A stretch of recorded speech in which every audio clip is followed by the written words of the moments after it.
कर दी। जय बाबा गरीबनाथ जी महाराज। राजा जोगी अग्निजल जारी उल्टी रीत, डरता रहे हो परशुराम में थोड़ी पाले प्रीत। बाबा गरीबनाथ जी का पावन धाम जो कि शिव में स्थित है। इसके अलावा गरीबनाथ जी के 4-5 धाम और हैं। एक मुजफ्फरपुर बिहार में, ऊना हिमाचल प्रदेश में, इसके अलावा मध्य प्रदेश में और सोडावास पंजाब में भी है, जहाँ पर बाप जी की इस प्रकार का मंदिर बना हुआ है। और बाप जी की जो मूर्ति है शिवलिंग, उसमें धार लगी हुई है। तो आज हम जानेंगे कि शिव का ये पावन मंदिर, इसमें उस मंदिर की मूर्ति के दिव्य दर्शन करते हैं और मूर्ति में क्या क्या है, क्या चमत्कार है, इसके बारे में हम पूरा जानते हैं। दिव्य धाम है जिसमें आप दर्शन कर सकते हैं और इस दिव्य धाम के बारे में हम जानेंगे नक्काराम जी से। तो हम दिव्य धाम के दर्शन करते हैं मंदिर के अंदर पधार कर बाप जी के आज्ञा के साथ। ये दिव्य धाम है जिसमें आप देख सकते हैं कि अंदर की तरफ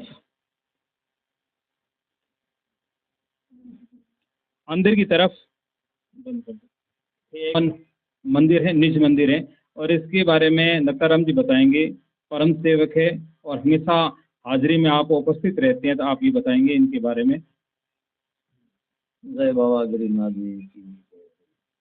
सबसे पहले ये समाधि स्थल है, क्योंकि मेन जगह है यहाँ पे दिव्य समाधि बाबा जी ने ली थी। उसके उपरांत है बाबा जी का आदेश हुआ था कि प्रतिदिन मेरे गाड़ी आएगी। नाई को बोला था कि प्रतिदिन दाढ़ी बनाना, और दाढ़ी बनने के बाद में ऑटोमेटिक सोने का टका यहाँ मिल जाता है। कई वर्ष बीत गए, डेली बाबा यहाँ आते थे दाढ़ी बनाने के लिए पर डे, और पर डे उनको सोने का टका मिलता था। कई वर्ष बीते, उन्होंने देखा कि ये पत्थर पे दाढ़ी, मूली पे दाढ़ी कैसे आ रही है। उस पुराने जमाने में उस तरह था, तो उन्होंने उस तरह लगा दिया मूली के ऊपर और खून की धार निकली। खून की धार निकलते ही भविष्यवाणी होगी, उनको श्राप दे दिया, नहीं यहाँ पे आपका बदावा नहीं होगा, जाओ आपका अंत है, क्यों बताया हो। बाकी ये निज मंदिर में मैंने बाबा गरीबनाथ जी की फर्स्ट मूर्ति है, वो अपने यहाँ सामने ही है। मैंने यहाँ पे अखंड 2 रोटी है, देसी गाय की घी की। यहाँ के बटा बीस गणेश नाथ जी, बाबा जी श्री श्री इंद्रनाथ नाथ जी महाराज है। और यहाँ से तो बाबा जी की खड़ी है, पुरानी झोली भी है यहाँ पे, झोली है, भी लगा हुआ है, भी है। यहाँ सुबह शाम आरती होती है, गाँव के लोग भी आते हैं काफ़ी। और हर शाम को सोमवार की मेला यहाँ पे लगता है। और बाद में माघ में तो भयंकर भीड़ होती है, जैसे कल भी गैस थी तो कल भी गैस मिल गई, या पूरा दिन भीड़ थी या भयंकर भीड़ थी। और बाबी के बच्चे भी है, जाल है पास में। ये बाप जी के मंदिर में जो दिव्य जाल है, इस जाल के आधा पत्ता यदि कोई कुत्ता काट ले तो आधा पत्ता खा ले तो उसका रोग दूर हो जाता है। तो इस प्रकार की दिव्य जाल है। और ये जाल यहाँ पर कैसे आई, और आप देख सकते हैं इस जाल में प्राकृतिक रूप से गणेश जी की मूर्ति, ये प्रतिमा गणेश जी की प्राकृतिक रूप से इस जाल में है। दिव्य दर्शन है, गरीबनाथ जी महाराज की असीम कृपा है कि आप गणेश जी के दर्शन प्राकृतिक रूप से यहाँ कर सकते हैं। गणेश जी की प्रतिमा है, प्राकृतिक रूप से इस जाल में प्रकट हुई है। तो जाल के महत्व के बारे में हम नक्काराम जी से जानेंगे कि जाल का क्या महत्व है और ये जाल कैसे होगी यहाँ पर। बाबा जी गरीबनाथ जी जीव समाधि से पहले बाबा जी के पास में घोड़ी, रमी घोड़ी थी। घोड़ी को चलाने के लिए एक जाल की कामड़ी थी। पहले छुट्टियाँ वगैरह होता था, अब वो कामड़ी कहते हैं, तो कामड़ी थी। तो बाबा जी ने जब समाधि ली, उस टाइम ये जाल की कामड़ी प्रत्येक रूप में यहाँ लगा दी थी, सूखी कामड़ी थी। और वो कामड़ी लगाने के बाद में 1-2 दिन में उन्होंने वो उनके अंकुर फूटने लगे और जाल की पत्ते वगैरह दिखने लगे। धीरे धीरे धीरे जाल में बहुत जाल लंबी हो गई, बहुत बड़ी हो गई है। आज कम से कम 15-20 फीट लंबी है जाल। तो इस जाल के पत्ते, 2.5 पत्ते खाने से हर बीमारी दूर हो जाती है। कुत्ता को तो कुत्ता काटता है तो भी होती है, अन्य बीमारी कोई भी हो तो भी वो दूर हो जाती है। सबसे पहले इनकी दाल की मेन यही है कि 2.5 पत्ते अनिवार्य है खाने के लिए, तो हर बीमारी दूर हो जाती है। और बाकी जो आने जाने में जैसा कि नक्तार आपने बताया, इसके 2.5 पत्ते, आधा पता नहीं, 2.5 पत्ते खाने से प्रत्येक बीमारी ठीक हो जाती है। प्रत्येक बीमारी पूर्णतः मनोकामना के साथ, धामना के साथ जो आता है उसकी मनोकामना पूर्ण होती है। साथ में यदि कोई रोग हो वो भी दूर हो जाता है। और मंदिर के पास में हिंगलाज माता का ये दिव्य धाम है, इसके बारे में हम जानेंगे। गरीबनाथ जी का जहाँ पर भी मंदिर है वहाँ पर हिंगलाज माता साथ में विराजते हैं। तो इनके बारे में हम जानते हैं नक्ताराम जी से कि आप बताइए इस मंदिर के बारे में, इस दिव्य मंदिर के बारे में। बाबा गरीबनाथ जी ने समाधि ली, उसके बाद में हिंगलाज माता पर डे यहाँ यहाँ हाजिरी के लिए आती थी। तो बाबा गरीबनाथ जी हिंगलाज माता की ही सेवा करते थे। तो यहाँ पे तो हिंगलाज माता का मतलब बाप जी के जहाँ पे स्थान है उसके पास में अनिवार्य है, सब जगह ही है। तो हिंगलाज माता का भी पता है। और दिव्य गुफा है, हाँ दिव्य गुफा है कि नजरवा से हम दिव्य गुफा आई है। वो है माँ चामुंडा भी कहते हैं, हिंगलाज माता भी कहते हैं। हम लोग तो कई के नाम बोलते रहते हैं, जबकि हाँ अनेक रूप है सर। तो वो गुफा दरबार जैसलमेर से यहाँ शिव आई तब माँ ने, हिंगलाज माता ने कहा, चामुंडा माँ ने कहा कि भाई यहाँ पे माली लोग नहीं है, मैं यहाँ पे नहीं रहूँगी। तब यहाँ हम कोरडा में बैठे थे, तो कोरडा वाला ने यहाँ कहा कि भाई आप शिव आओ विराजो, और माँ यहाँ प्रकट हुई है उनकी सेवा के लिए। सबसे पहले माली लोग ही सेवा करते हैं, उनको भी करना अधिकार है। तो इसलिए हम लोग वहाँ से यहाँ आ गए और माँ की सेवा करने लगे। और हर 6 माह में माँ के वो नवरात्रि होती है, उसमें वो ब्राह्मण लोग आते हैं, उनकी सेवा के लिए हम लोग भी उनको मतलब दान है, पुण्य है, पैसे वगैरह है, सालाना उनको मतलब जो भी किस्त मांगी हुई वो देते हैं हम। और बाकी तो उनके जो गुफा है, गुफा में एक बार हमारे माली समाज का लोग अंदर जाने की कोशिश की थी। धीरे धीरे बाप जी गरीबनाथ जी का महल, जिसमें गरीबनाथ जी विश्राम किया करते थे, और ऊपर पूरे झरोखे वगैरह बने हुए। साथ में आप देख सकते हैं उस समय घोड़ी के जो है ये सभी, ये संज, ये टंग, ये गादी है, ये उस समय की, ये आप देख सकते हैं। बाप जी माफ करना, ये उस समय के, बाप जी के उस समय के ये सभी हैं घोड़ी के। इसके अलावा बाप जी का ये ढोलिया है जो कि नियमित तौर पर हमेशा यहाँ पर पूजा अर्चना की जाती है। ऊपर झरोखे भी हैं, तो इसके बारे में हम जानेंगे नक्ताराम जी से ज़्यादा। नक्ताराम जी बताइए। देखें, बाबा गरीबनाथ जी ने यहाँ समाधि से पूर्व इस महल में ही विश्राम करते थे, और ऊपर भी महल बना हुआ है। और ये बाबा जी का पलंग है, ढोलिया को पलंग को, और झरोखे भी है यहाँ पर।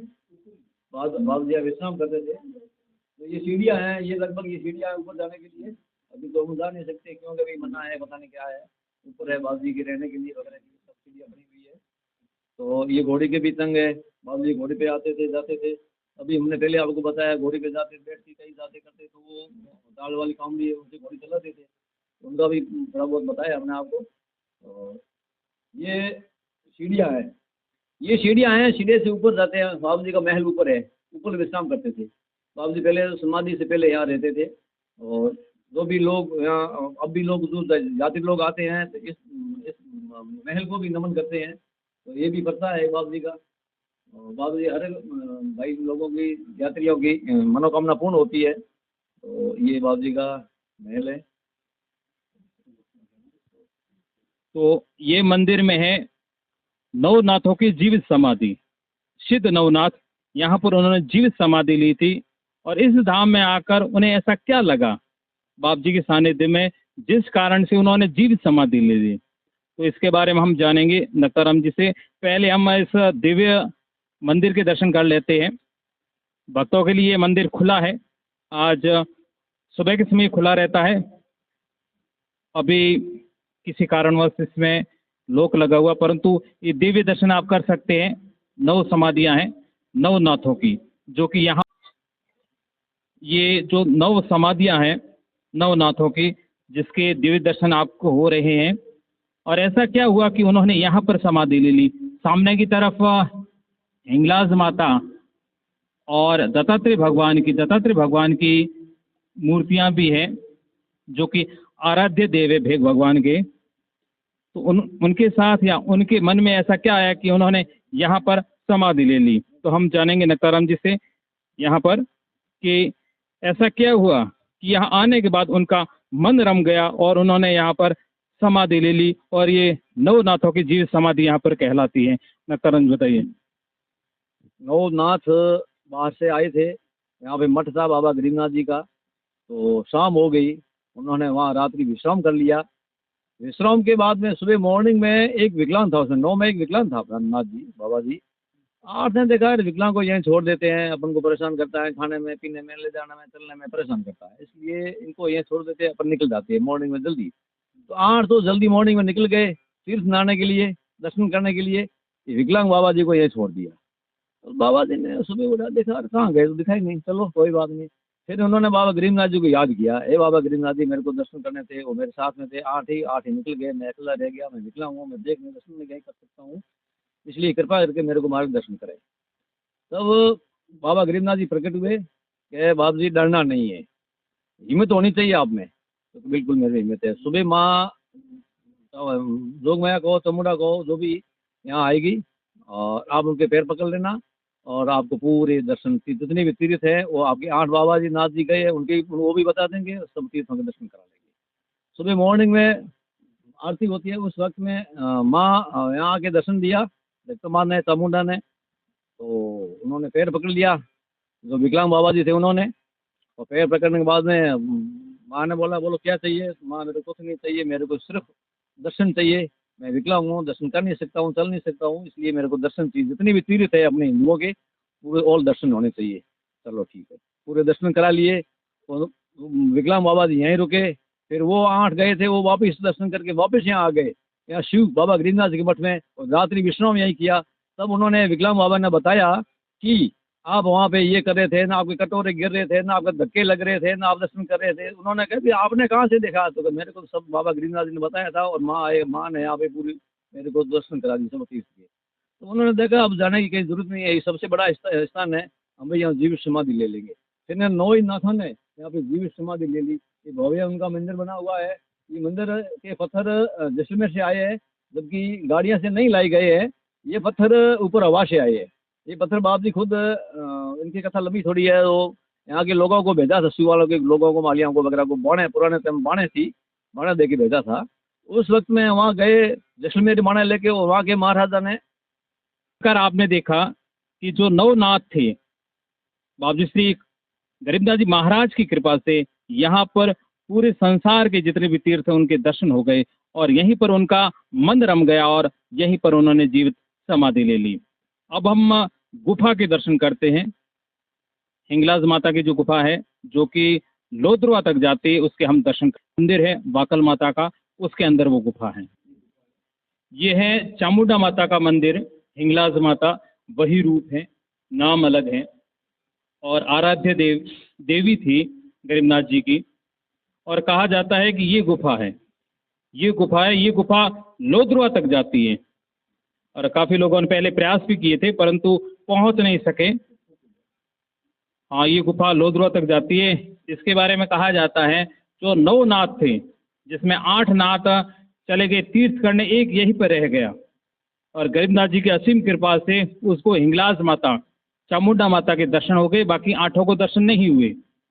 तब वापस आकर उन्होंने निवेदन किया गरीबनाथ जी महाराज से कि आप भी हमें देवी हिंगलाज चामुंडा के दर्शन करवा लो, तो हमारा जीवन भी कृतार्थ हो जाए, हमारा जीवन सफल हो जाए।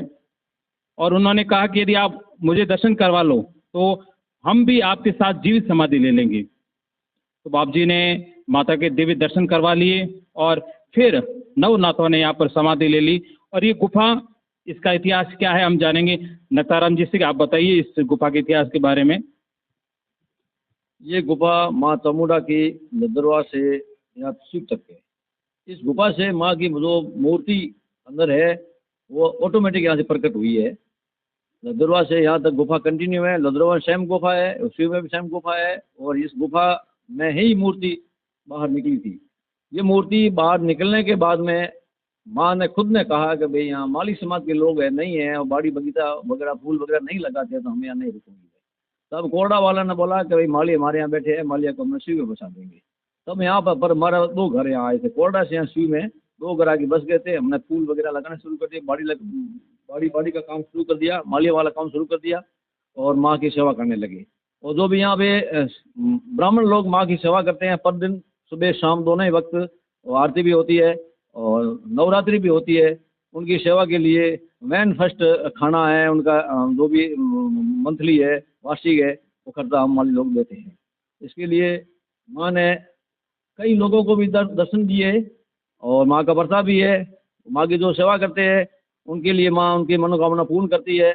बाकी ये गुफा है, गुफा में हमारे माली समाज का एक वो भोला था माली, वो अंदर चला गया करीबन 100 150 200 फुट के अंदर गया, आगे खड़ा खड़ा जा रहा था। कांटे भी है इसकी गुफा के रास्ते में, गुफा है रास्ता है तो इसमें वो आगे एक सांप आ गया और सांप खड़ा होकर के नस हिलाने लगा कि बेटा आगे मत जाओ, आगे जाना मना है।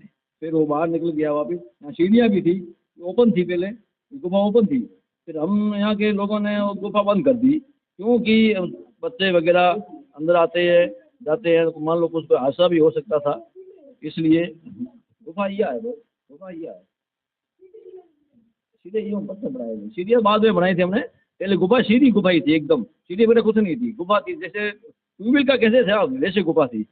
10-15 फीट ऊपर यूँ जाना पड़ता था, फिर नीचे से खड़े खड़े खड़े 10वीं तरफ जाती थी गुफा। तो ये गुफा माँ की है, माँ यहाँ से प्रकट हुई थी, माँ का बच्चा भी है, लोग आते हैं यहाँ पे जो भी उनकी इच्छा होती है पूर्ण करती है और माँ का बच्चा है। तो ये थी गुफा जिसके बारे में नत्ताराम जी ने बताया। देवी गुफा है जिसके दर्शन मात्र से ही जीवन के सभी पापों का नाश हो जाता है। जय मां चामुंडा, जय हिंगलाज। आपसे निवेदन है कि आप ये वीडियो को ज़्यादा से ज़्यादा शेयर करें जिससे काफ़ी भक्तों के पास ये पहुंच सके और माँ की दिव्य कृपा उनके ऊपर बरस सके। तो हम पहुंच चुके हैं उस स्थान पर जहां पर जैसलमेर से आते वक्त जो पत्थर था बाप जी के घोड़ी के साथ, वो यहाँ पर पड़ा शिव के पास में। शिव से लगभग कह सकते 500 मीटर की दूरी पर इस तरफ खेत है, खेत के अंदर ये पत्थर है। तो यहाँ कैसे आया और क्या पर्चा था बाप जी का, हम जानेंगे श्री नत्ताराम जी से। आप बताइए नत्ताराम जी। बाबा गरीबनाथ जी शिव से जैसलमेर गए थे। शिव से यहाँ से मालिया को मंदिर बनाने के लिए पत्थर लेने के लिए उन्होंने भेजी थी। तो वहाँ पे उन्होंने महाराजा ने इनको कैद कर दिया और कैद किया। तब उन्होंने मालिया ने पत्थर लेने के लिए गए थे, उन्होंने बाप जी गरीबनाथ जी को याद किया और गरीबनाथ जी को याद करते ही गरीबनाथ जी वहाँ आ गए और जेल के ताले भी खुल गए। दाल की कामड़ी बताई थी पहले मैंने, उस कामड़ी बताते दाल के ताले खुल गए और पत्थरों के ऊपर प्रत्येक पत्ते के ऊपर दाल की कामड़ी लगाई और बाबा गरीबनाथ जी ने बोला कि चलो बेटा शिव करी। पत्थर आकाश में उड़कर शिव आने लगे। तब वहाँ के महाराजा ने देखा कि ये तो यार गजब हो गया, कोई तपस्वी है, तो उन्होंने गलत काम कर दिया। फिर आए, उनके पैर पकड़े और पैर पकड़ने के बाद में बाप जी ने उनको माफ़ भी कर दिया। फिर बाप जी गरीबनाथ जी वहाँ से रवाना हुए। घोड़ी के चारों पैरों में लगभग ये पत्थर जो अभी हमारे सामने है, ऐसे 4 ही पत्थर 4 ही पैरों में ने मतलब पत्थर के अंदर घोड़ी के पैर घुस गए, चारों की पत्थर में। बाप जी वहाँ से रवाना हुए। एक पत्थर जैसलमेर से निकल गया घोड़ी के पैर से ऑटोमेटिक, और दूसरा पत्थर जैसलमेर बाड़मेर की सीमा पे निकल गया, और तीसरा पत्थर बाड़मेर सीमा में घुसने के बाद में निकल गया, और चौथा पत्थर यहाँ पे घोड़ी शिव में पहुंची। तब घोड़ी ने पैर वो दर्द करने लगा। तब बाप जी ने देखा ओहो घोड़ी के पैर में पत्थर है। जब बाप जी को सब ध्यान ही था तो फिर बाप जी ने घोड़ी की कामड़ी लगाई, पत्थर यहाँ से, घोड़ी का पैर यहाँ से पत्थर से निकल गया और पत्थर यहाँ पे आज मौजूद है और हम पत्थर के पास में खड़े हैं। इसमें बाकायदा पत्थर के अंदर घोड़ी का खुर वगैरह सब पूरा पूरा पूरा बिल्कुल एकदम साफ दिख रहा है। और बाबा गरीबनाथ जी ने लास्ट पत्थर यहीं पे शिव शिंगा में वही घोड़ी से वो कामड़ी लगाने के बाद में छोड़ दिया। फिर बाप जी अपने स्थान में चले गए मठ के अंदर। और तो बाप जी का ये बच्चा है गरीबनाथ जी का, इसलिए हम आज यहाँ मौजूद हैं इस पत्थर के पास में। ये बिल्कुल बच्चे के समान है बाप जी का।